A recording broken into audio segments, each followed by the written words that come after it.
probability techniques. What is the difference between the previous sum and this sum is that in previous sum only one cash flow was given for every year and a related probability was given. But in this question, every year you are given 4 cash flows. So in every year only there is a probability distribution. Understanding?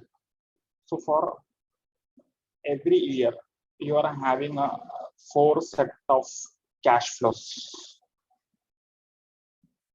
Means this is a more practical type of situation, because see, for year 1, 2 and 3 you are having 4 set of cash flows. Means in first year only the company is making different estimations that in first year cash flow can be 2000. Okay, it can be 4000, it can be 6000 also, or it may be 8000 also.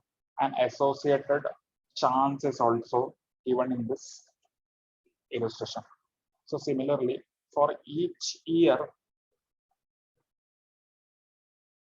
you are having a set of cash flows. Very practical situation, because we cannot predict with accuracy what will be our cash flow. So there cannot be only one cash flow. Okay, so there can arise many cash flows with associated probability distribution. Understood? So now in this sum, how we will solve? Normally we know that for 1 year one cash flow is given, we can find the NPV. But here 4 cash flows are given. So how we will find the NPV from this data? Anybody can tell how we will find the NPV from this data? Okay, because for year 1 4 cash flows are given, for year 2 4 cash flows are given, for year 3 also 4 cash flows are given. So how we will find the NPV? Okay, so will we solve 4 times for finding the NPV, or how we can solve this sum? Okay, and other relevant details are given. See, discounting factor is 10% and initial investment is 10,000. So how we'll solve the NPV in this sum? Because for first year 4 cash flows, for second year 4 cash flows, for third year 4 cash flows. So 4 cash flows are given for each year. So how we'll solve this illustration? Understand, when multiple cash flows are given for a particular year, we will find out the mean cash flow. Okay, so here 4 cash flows are given. No, we will convert this cash flow into one cash flow, that is known as mean cash flow. Understood? So this cash flow set, we will convert it into one cash flow, which is known as mean cash flow. Understood? So how we can calculate the mean cash flow? Very simple. Multiply the cash flow with the probability and add that together. So we will get the mean cash flow for every year. Okay. So let us solve this. Then we will understand how to solve this. This is a case of multiple cash flow.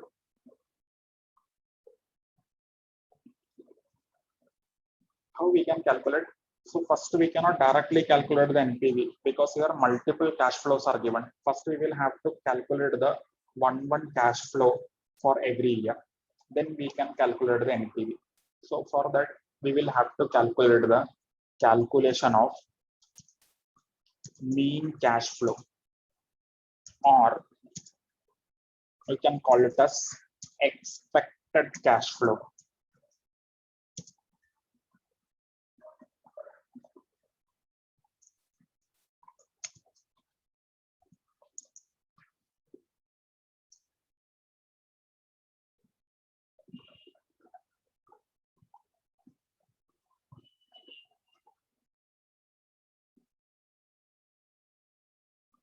Okay, so this will be mean cash flow or expected cash flow?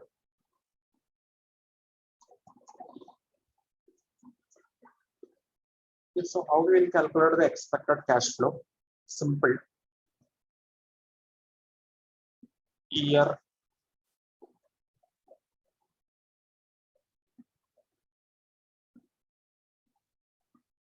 or what we will do? We will do it like this. Particulars year probability value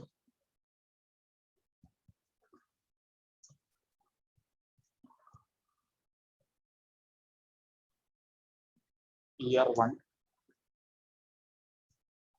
probability expected cash flow.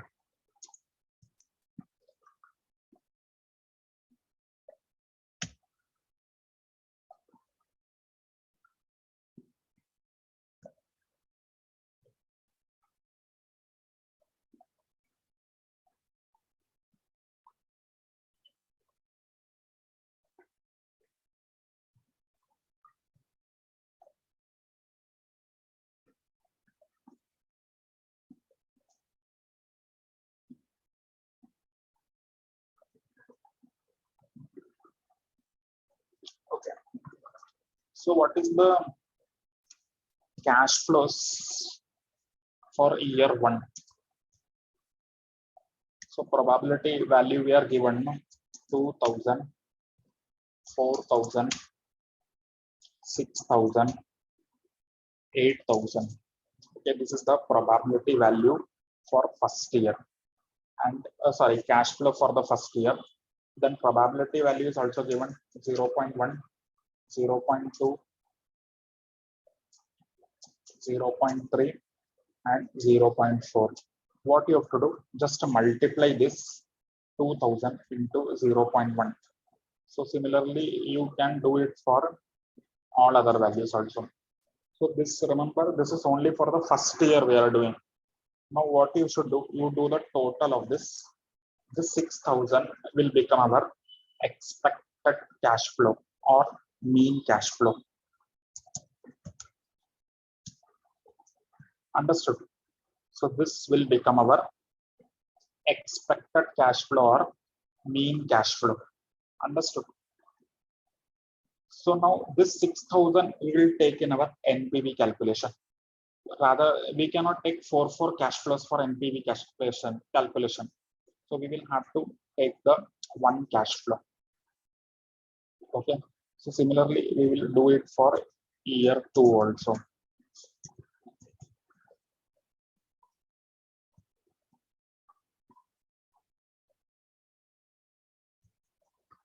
Okay. Then expected cash flow. Similarly for year 2, 2000, 4000, 6000, 8000, 0.2, 0.3, 0.4, 0.1. So expected cash flow we can calculate.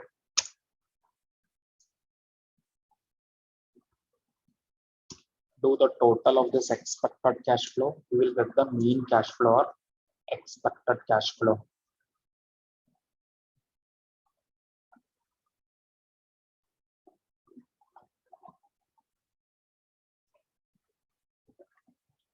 Okay, similarly do it for year 3 cash flow. 2000, 4000, 6000, 8000. Okay, probability values 0.3, 0.4, 0.2, 0.1. Okay, year 3 cash flow probability value expected cash flow. Okay, so this into this.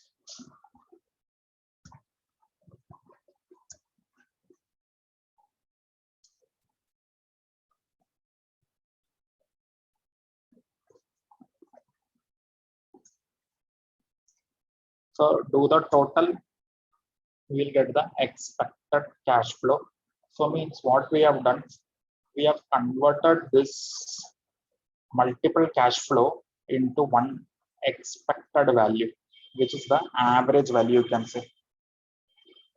Clear? So this is how we have to solve this sum if there is a multiple cash flows given. Okay. So now we have calculated one set of cash flow, no, for each year. Now one cash flows are there: 6,000, 4,000, 4,200. Okay, 6,000, 4,800, and 4,200. So now this we will take in our NPV calculation in a similar manner. Okay, so understood this much, everybody? If multiple cash flows are given, how you have to solve, everybody understood?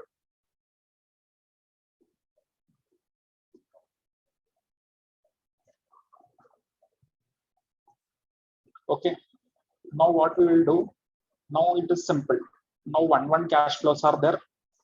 This cash flow we will take, do the discounting factor, then calculate the present value cash flow, do the total, reduce it from the initial investment, we will get the NPV.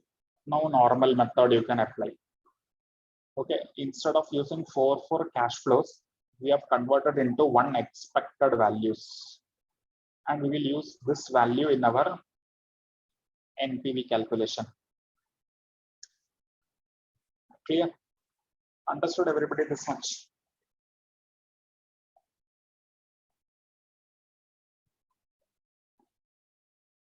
So now how NPV we can calculate? Year cash flow, or you can write expected cash flow here.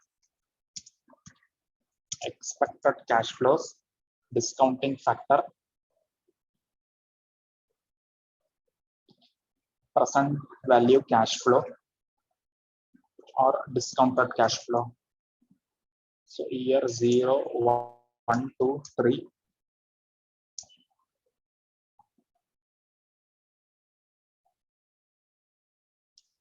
Okay, initial investment was 10,000, and 0, the discounting factor will be 1.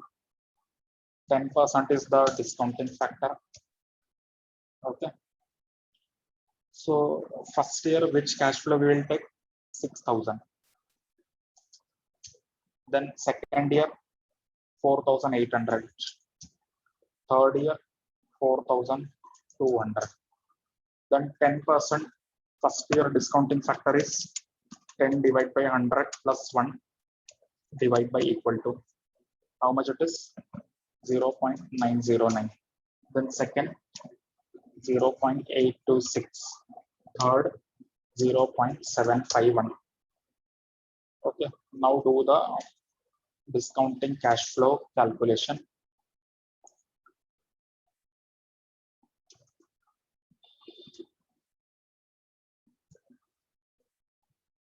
Do the total of inflows. Then NPV will be inflow minus outflow. So this is the NPV.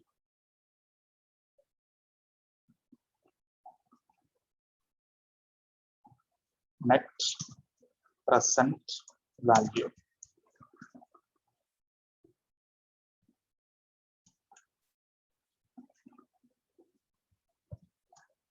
Clear, everybody? Understood how to solve this?